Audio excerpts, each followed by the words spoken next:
Tonight's meeting for the Mount Abraham Board is warned as a public meeting. It's something we have to do because we're all together. So we can't have a meeting without warning.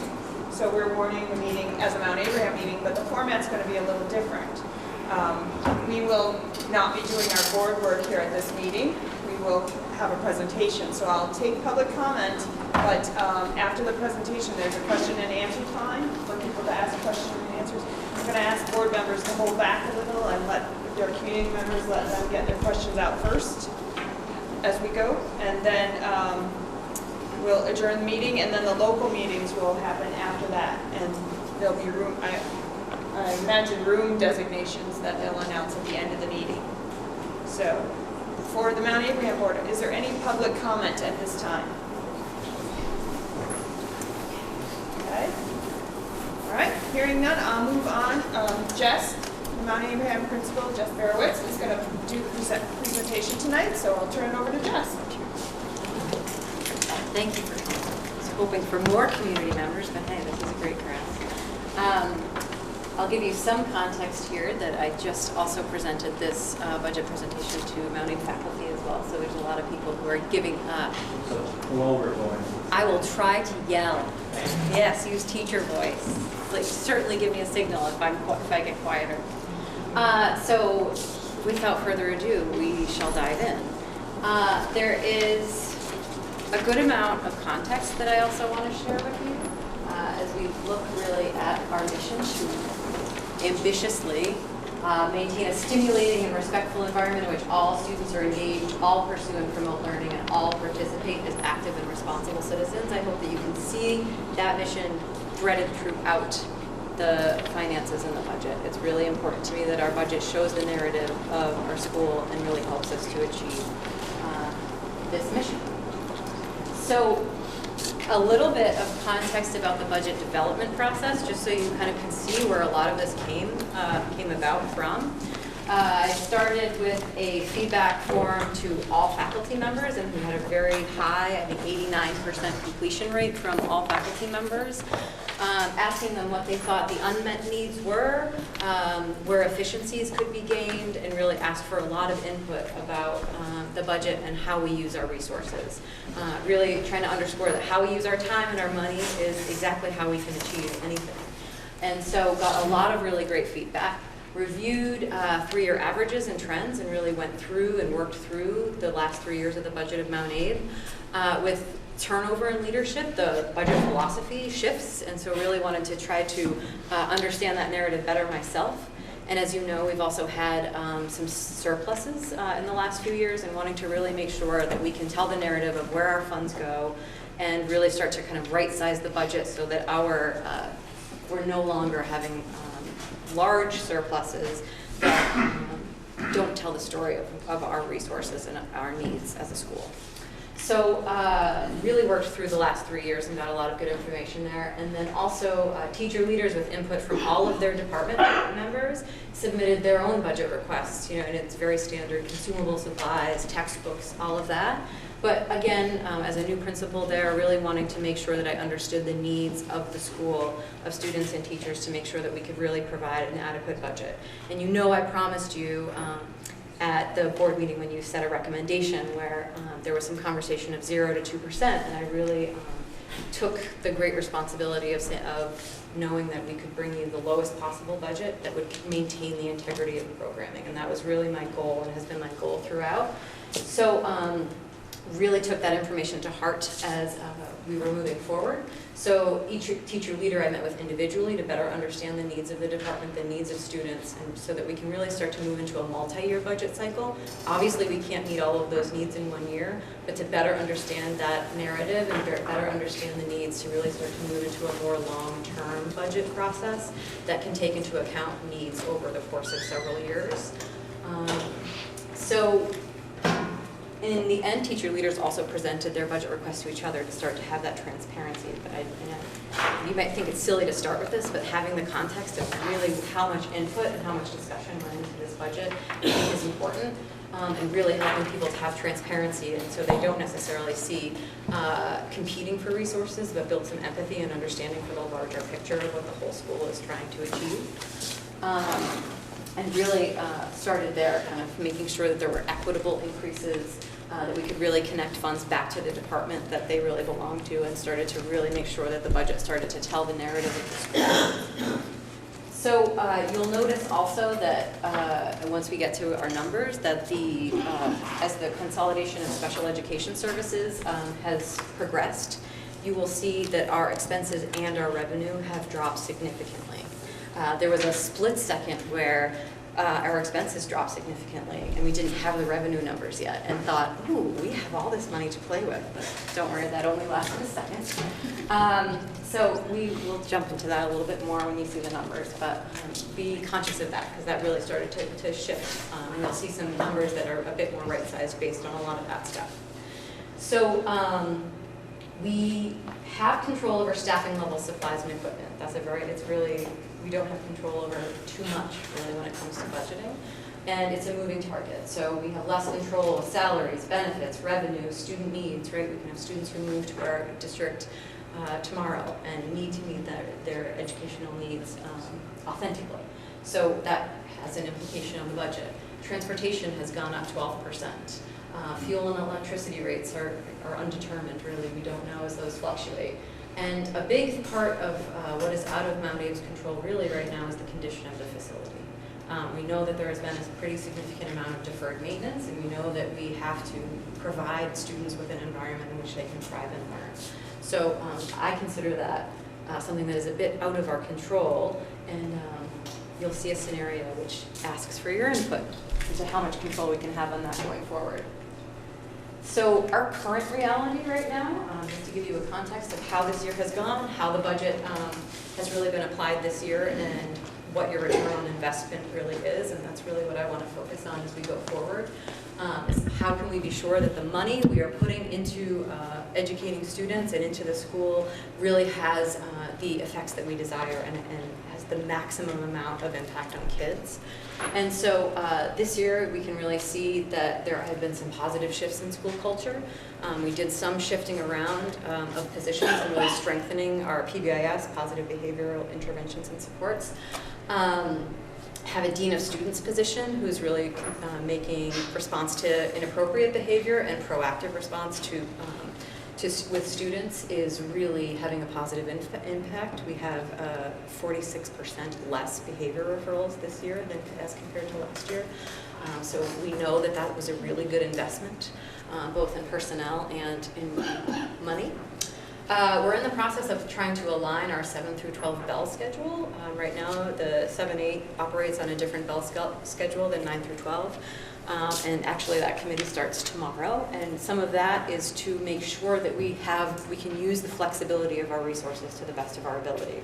Right now it's really challenging for staff who might want to teach in the middle school but maybe teach one high school class, or to be more flexible with their time. And so an aligned bell schedule will help us to have that flexibility to meet student needs and give us a little bit more flexibility. You should know faculty right now are engaged in a really collective, collaborative inquiry around 3 key systems in our school. PBIS, so positive behavior, what is our school culture like? MTSS, multi-tiered system of supports, how are we supporting all students to learn, and how are we intervening when they're not making the gains that we hope for? And then proficiency-based learning, because you know by 2020 we will have an operational system in which all students are actually graduating based on their meeting of proficiencies as opposed to seat time and credits. And we want to do that really with integrity. And so as those groups are working this year, and what I've shared with faculty is that this is our year to hit the pause button and really reflect on where are we now, what systems are working, where do we want to seek for improvements, and how can we better meet student needs. And so to take this 1 year of being a new principal and kind of being able to pause and reflect and evaluate where we are and where we want to go as a school.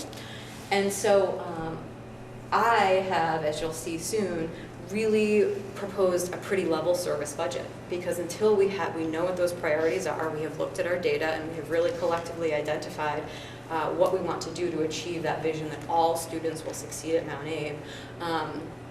we can't guarantee that return on investment. And so I really did not want to add positions that would not necessarily guarantee those outcomes. And this year is going really well, and we feel like we have the resources currently, at least for one more year, to really make sure that we take that time to align our resources in the appropriate way.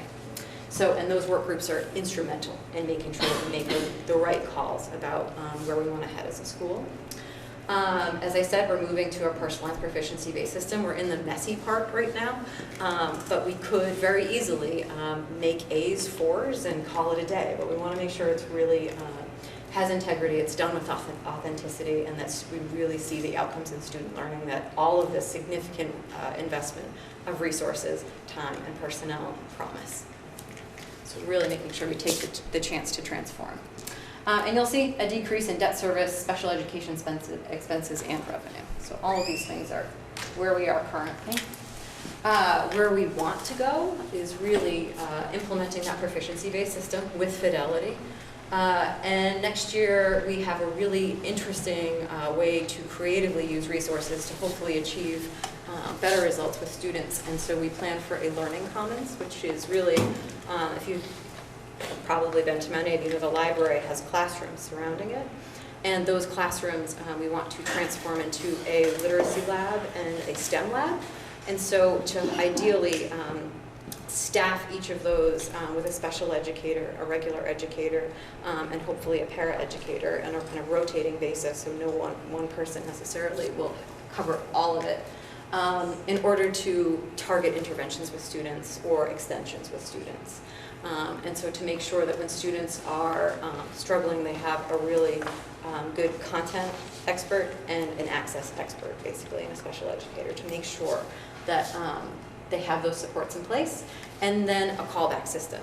In our scheduling feedback from faculty, thank goodness they agreed, because callback, it's really a slot of time, in case you don't know, where you can call students back who are struggling on a specific skill, or extend their learning to really challenge them as well. So, 95% of faculty agreed we needed a callback system to implement for next year.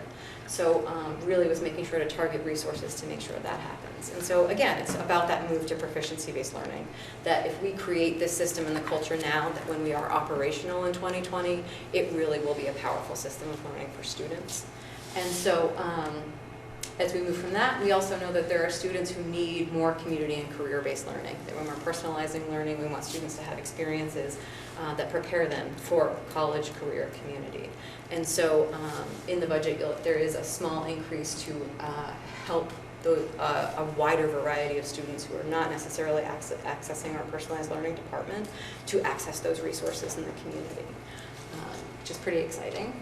And then a big piece that is going to be part of discussion tonight is how can we make sure this budget improves our likelihood of a successful bond vote.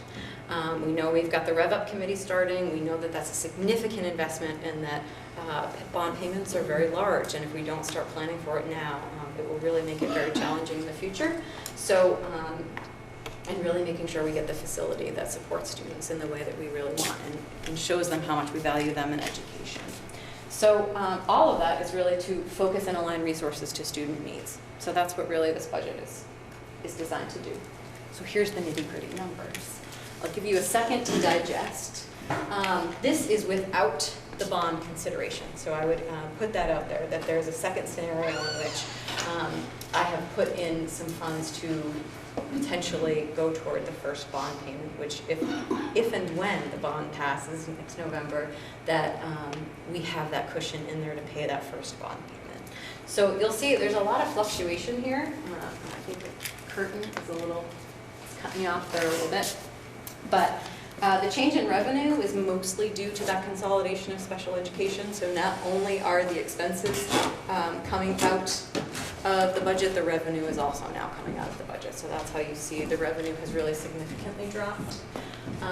And what I have presented really is what I think is the bare minimum to do all of this ambitious work that we want to do with our current service and staffing levels, is about a little over a 0.5% increase. So I feel like really trying to hit that target of the lowest possible while maintaining the integrity of the programming for students.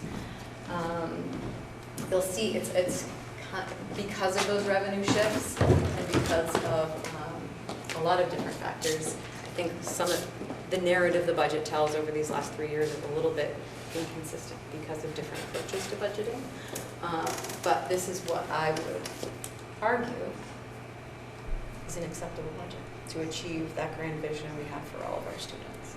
But I'll layer on a complex factor that this is only taking into consideration $250,000 in construction services, which is the same line we would put in about $1 million for a bond payment. So if we were to add in $750,000 into that line in order to make sure we had that $1 million to pay the first bond payment, this is what the budget would look like.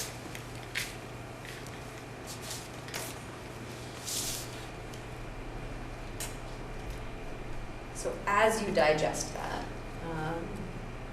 really thinking about if we had increased our budget just by 2%, many districts, right, they just do the 2% increase, just do the steady 2% increase, and so I think... Excuse me, sorry. Oh, now the refrigerator. Spoil the milk. Thanks, Susan. Spoil it. I can talk louder too, teacher voice. As we consider the bond vote and really thinking about the 7.17, if we had just done pretty steady increases over the last few years of 2%, 2%, 2%, this actually hits us right at that target.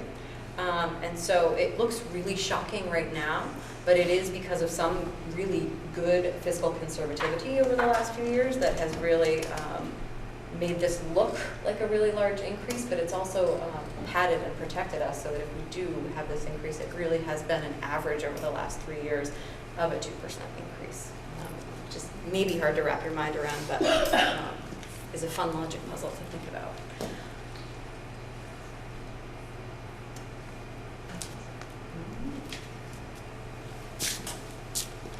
So I'm willing to bet you have many, many questions.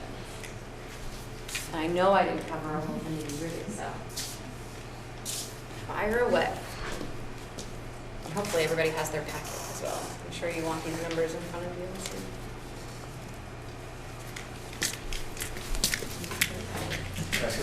Packet.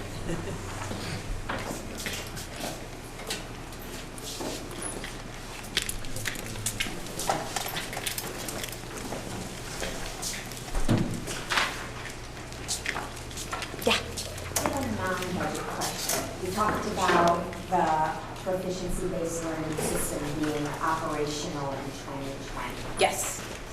So, having a child who's graduating in 2020, my understanding was that it was operational now, and they were graduating in 2020. It's really that we're creating a lot of the different systems that will be operational by 2020. So current 9th graders, we've identified our proficiencies. Courses are aligning toward those proficiencies, but our current 12th graders, like, they will not graduate with a transcript that reflects all of those practices. So it's really the callback system, all the different ways that we will ensure students still graduate in a very typical timeline, but are still meeting proficiency. Yeah. Others?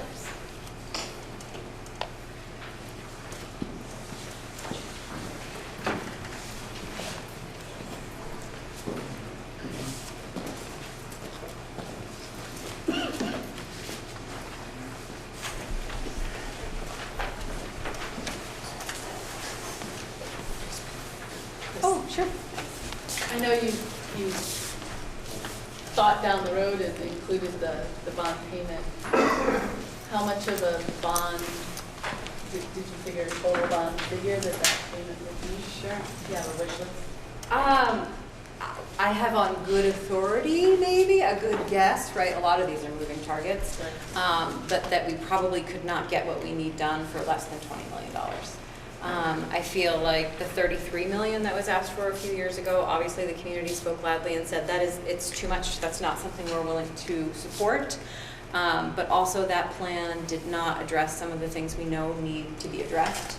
And so I'm wondering if some of the more ambitious pieces of that renovation would not happen, but we would address the bones of the building to make sure that it was really structurally sound, and we can do electrical, the plumbing, the things that weren't included in that big bond payment. So it's almost, as a teacher said, I gave a similar presentation to the faculty today, and as a teacher said, it was almost like a blessing in disguise that it did not pass, because now we know that there are issues that we can address now in a more proactive way. But without the committee, without any of that, it's a shot in the dark. I just wondered if you had a goal or, so, yeah, that's great. So, I have a couple of questions. Sure. One is about what you're saying. I don't know if we understand what you mean, what you're talking about when you're talking about a bond issue. Are you talking about a bond issue for renovation, for addition to the school? Renovation. Just renovation. And so you're talking about a bond payment on how big of a 20 million. That's the guess right now. That would be probably the lowest possible that we could do what needs to be done to the building. And are you so you're contemplating a $20 million bond issue vote in the near future, or are you at the just very early stages of talking about that? Well, at the last board meeting, the board did give their recommendation to start the Rev Up Committee again. We know there's some significant needs in the Mount A building. I think the gym floor is a really huge symbol of the issues that we're having, and even with surpluses each year, we're putting between $250,000 to $500,000 into just facilities right now. And to be perfectly honest with you, and we say this a lot, it's a little bit of lipstick on the pavement right now. And so we can either be really proactive and ask for a bond and make this a really sound building, or we can continue to chip away and basically waste money in the long term, because that money is really putting patches in a building that needs some significant work. And so it's hard to swallow, but I think it's more fiscally responsible to do what we need to do now so that we have a sound building for the long haul, rather than to keep kind of siphoning money off of the educational budget to keep putting patches. And the 20 million is really just a ballpark figure. Yeah. So we know a bond went out before for 31 million or something like that, and that didn't pass, and we assume it didn't pass because it was too high a figure that for taxpayers to support. So just as a means for starting a conversation, putting 20 million in instead of the 31 to get a sense of what would the impact be on a budget should this group that's forming be successful in putting together a bond at some point in the not too distant future. And There's regardless, a lot of unknowns. Yeah. And if it were not to pass and we have this money built into the budget, we know we need to dump it right back into the building. So it's really either way. Brett? Well, it wouldn't be realistic to have a bond vote and for the F-15, or F-18 budget cycle, right? I mean, you're just showing us that. Say again, Brett, I didn't hear your question. We have we have these budgets going to town meeting, we print in January, right? You're not seriously thinking of doing a bond vote before then, are you guys? Seriously thinking about November. Really? Mm-hmm. It's that bad. Okay. It's that necessary. Wow. But I think part of the conversation that needs to ensue when this group is officially formed is what's the timeline, and going back to almost literally going back to the drawing board. We have drawings from the previous work, taking a look at some of that, thinking about what is a reasonable scope of work to ask for, and getting a sense of what would the cost for that be. 20 million is just a figure put out there, again, for means of conversation. If it were 10 million, we could calculate what would the impact on the budget be there. If it were 30 million, we could calculate from there. And this $750,000 debt service, that's principal and interest, do you have any, what your assumptions were on the details of the bond? 15-year? We were thinking 20-year bond, $1 million a year. It's rough figures at this point with so much unknown, but it was at least a way to keep that placeholder in mind should we get the community support. It's not fair. What's the difference there, 750 or so? We currently have $250,000 that's in that construction services line that we would roll into that. Yeah. I wonder if you could talk a little bit more about how the proposed budget, either this one or the one before it, reflects the goals that you have for next year around proficiency-based learning, the callback and the learning commons, and community and career-based learning. Sure. There is a slight increase in our current community and career-based learning coordinator that is reflected in that.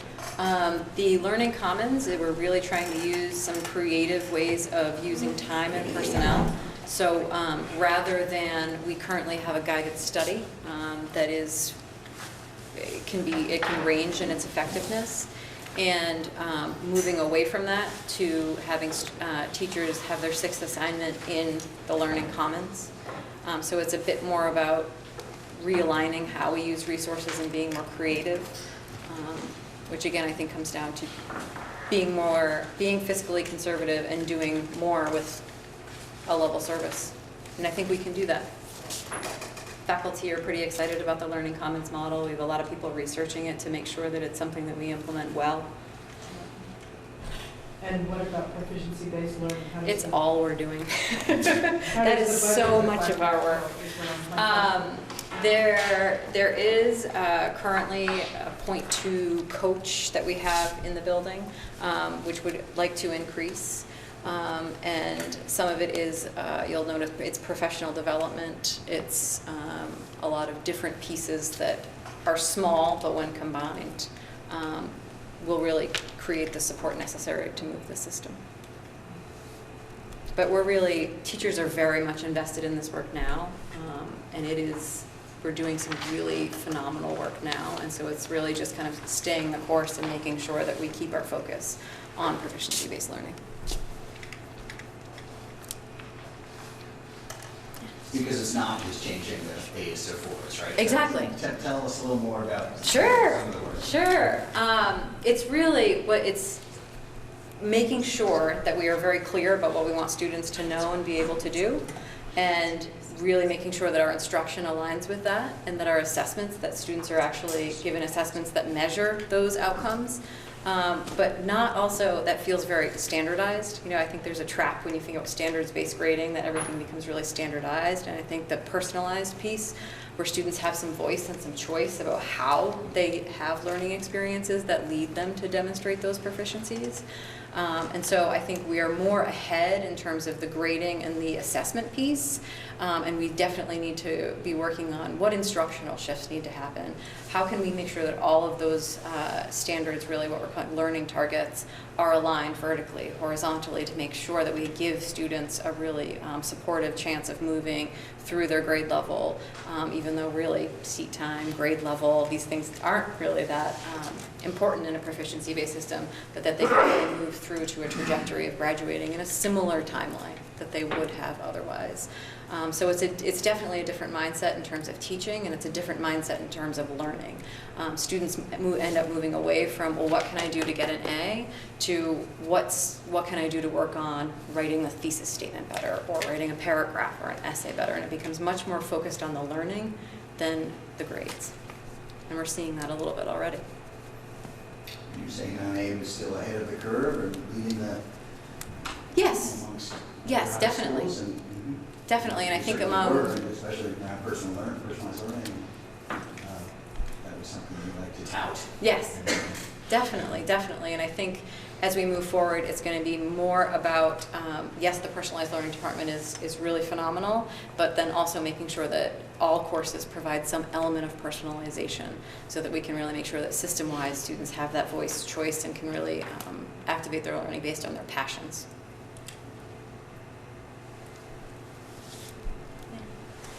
I'm assuming that the purchase services line directly aligns with the MSU budget from the previous. Yep, it does. The budget with bond payment has $70,000 fewer for student support services. It might be even an error. What's that about? It might be an error. Okay. To be honest, there was a last-minute number that came in that I hope I did not give you. So something, yeah. That's for the without bond, and if you were to go to the one with bond, it says 770 on the handout that I have. There was a last minute change that I tried to factor in and then ended up probably not backing it out. So it should say 845 on both of them? Yes. Okay. Thank you.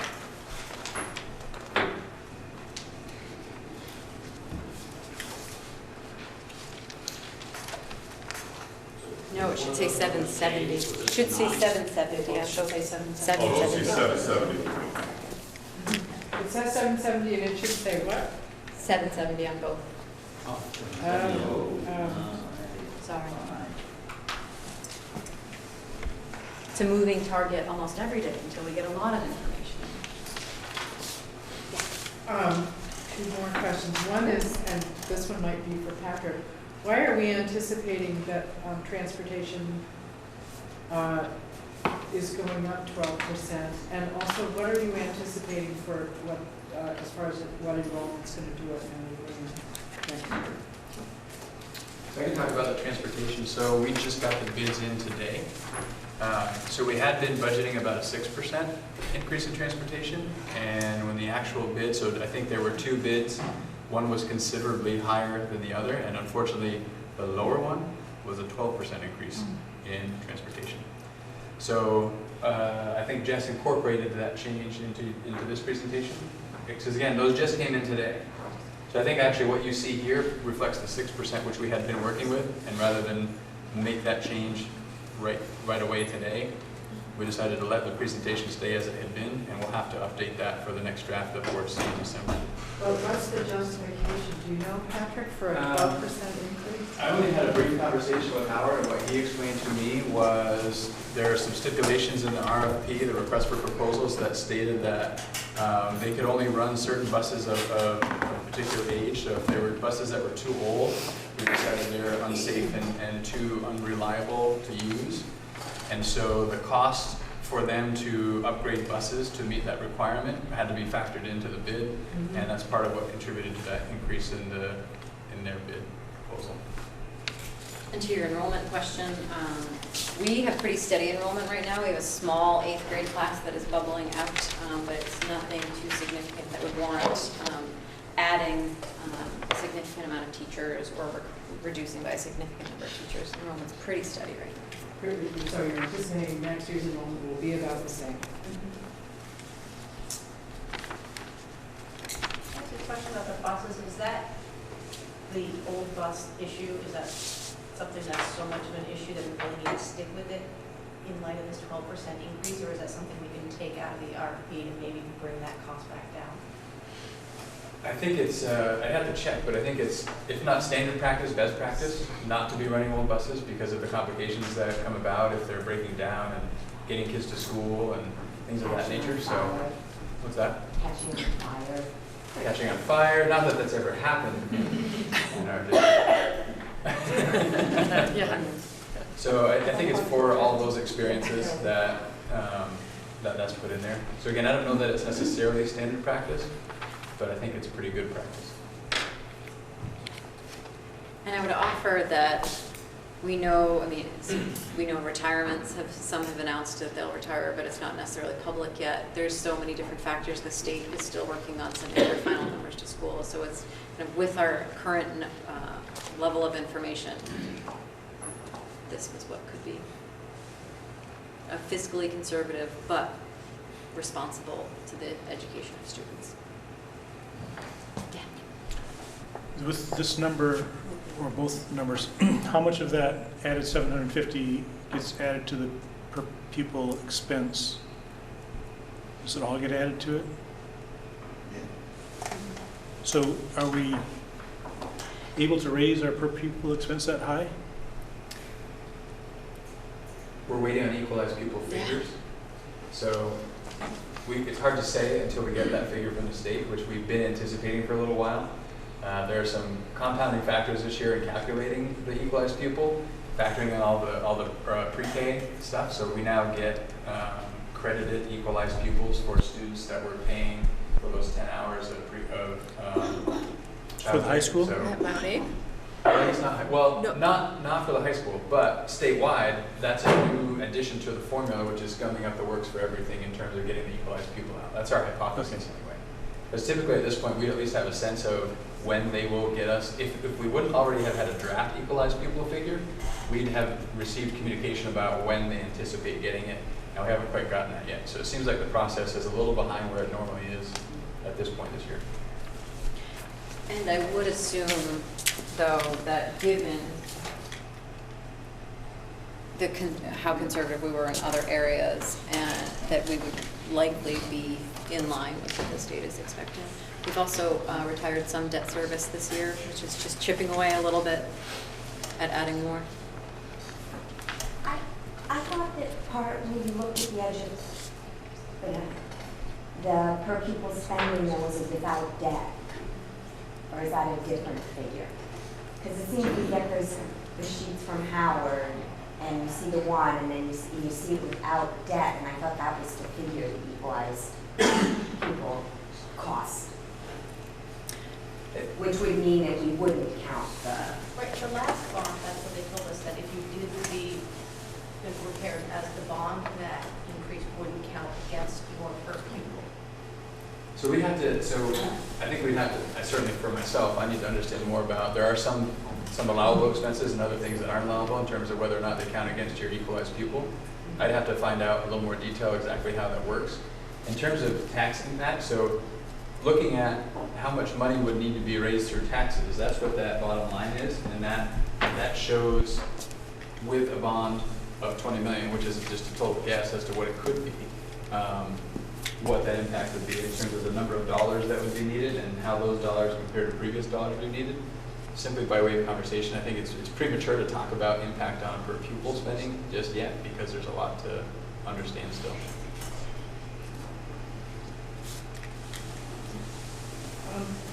I think you're saying that, I think if I understand correctly, I just want to check, that you're saying you're anticipating a small staffing increase for the proficiency-based learning coach, and that otherwise you're not expecting, in regular education anyway, any other staffing increases or decreases, yes?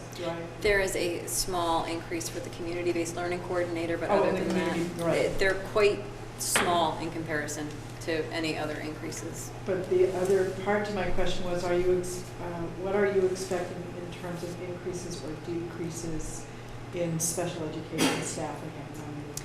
That is really handled at the central office level, and so that's when you see that drop in expense and revenue. That's something that's managed. All special education faculty and staff are employed actually by the district.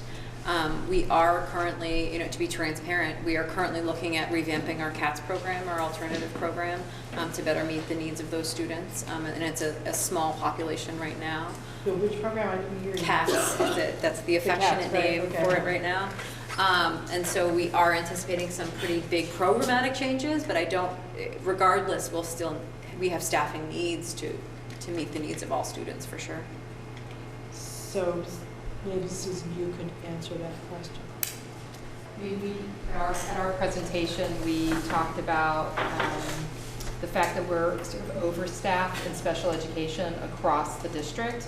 So we are looking at programming where we can use staff more efficiently and effectively based on the needs of students. But much like everything else, it's a crystal ball right now in terms of knowing. We have a lot of students that we're finding a pattern of a lot of families moving into our district unexpectedly. So we'll probably use a process much like we started this year, where we sat down as an administrative team and talked about needs across building, and we deployed staff out to buildings based on the needs of students. So I anticipate that we'll continue to do that, so that we're making sure we've got staff in the places where students need them. So you're not, at this point, anticipating an increase or a decrease in special education staffing at Mount Abraham, or you just don't know yet? We just really don't know. We haven't really dug deeply. I mean, we have a few ways of how we're looking at staffing to make sure that we have a ratio of staff to students that makes sense. But it's pretty hard to tell. I mean, we know we have a large number of students coming up into the middle school that have needs. So, but again, that could shift. But just know we have a clear process for how we make that decision. And part of a significant portion of work that we committed to as an administrative team this year and involving a lot of stakeholders that we talked about at the SU level was looking at a bit of a redesign in how we provide services within student support services. And we believe we can achieve some efficiencies in that redesign as we improve outcomes for kids. But to say exactly what that translates to in terms of staffing levels is really hard to say at this point. So when we see student support services here, it isn't special education. No. Correct. Right. This It's is just school other student counselors, support. nurses. Okay. All of the special education is under purchase services. Is under purchase services. Yeah. Okay. Yeah. And also knowing that as we strengthen our proficiency-based learning system and with callback and with learning labs that are really targeting skills regardless of whether a student is identified as a special education student, I think is another way of being more efficient and creative and being more inclusive as well. But so the decrease in purchase services there, pretty drastic decrease. I bet you said this and I didn't quite catch it. What is the cause of that? That is the revenue is also being subtracted out as a result of centralization of special ed. So it was in the last budget cycle, it was just the expense, and now the revenue is also being subtracted out as well. And now the revenue is? Please. So the revenue used to go directly to schools, and so from the SU purchase services assessment, it would be that school's portion of the total cost of special ed expenses. And then the revenue that went directly to the schools offset the central office assessment. Now the revenue comes directly to central office, so we take the revenue out first, then assess the difference. So you'll notice that there's a significant decrease in purchase services because we've decreased the assessment because we get the revenue now. But you'll also notice for Mount A, the revenue went down considerably because they don't get that revenue anymore. It comes to us first. So it comes out in the wash, but it was just a transition of revenue coming directly to the SU to reduce the assessment rather than revenue going directly to the school to offset the assessment. So, I'm not sure I completely understand, but if in case I did, if we were looking at apples to apples, would the purchase services number from FY17 to FY18 be about the same? Yes, because so looking specifically in the area of special education, if you remember back to the SU presentation, it was essentially a flat, if I'm recalling correctly. The special education portion of the purchase services from this year to proposed was flat. So if there was a difference, it was a difference in the rate of the revenue we got, not based on any expenses. Okay, thanks. Same. So if I'm following this right, looking at the difference in revenue from 17 to 18 is about 1.1 million. Looking at the difference in purchase services is about 1.2 million. So that's, And so they're canceling each other out. Exactly. More. And the apples to apples concept was something we talked a lot about, and how do we put this together in a format that does give you an apples to apples comparison. And ultimately what we thought did that best was, regardless of where revenue comes in and where expenses show up, the difference between total expenses and total revenue is the same. When we say it comes out in the wash, that's where we see it come out in the wash. So that bottom line, the amount to be raised by taxes, that's total expenses, we're subtracting out total revenue, that really gives you the apples to apples comparison across those 3 years.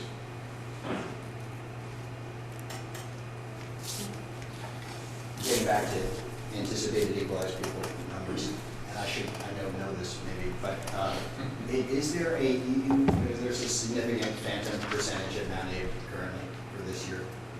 Nope. There's none? Nope. Do you know if there was phase out occurring in there? You didn't have? Okay. It's at the elementary level.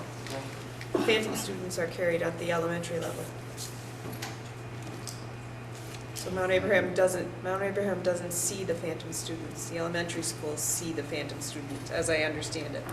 And it's at Union High School specifically, where phantom students don't carry into the high school, or whatever grade is at the high school. So for us, it's the elementary, pre-K through 6.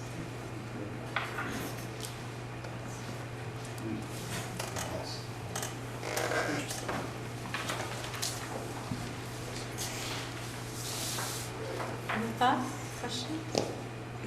I love talking budgets. That's good, got a couple more months ahead of you. Exactly, right?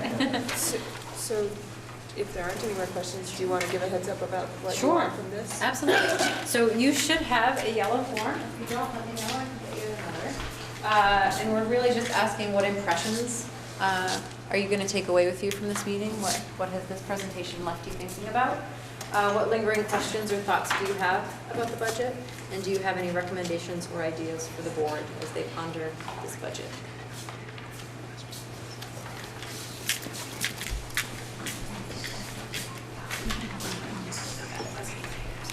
Seems like folks are starting to finish up. I just wanted to say thank you. Your questions were just really well thought out, and I hope that this budget has really helped you to connect more with the vision of the school and where we're headed. So thank you.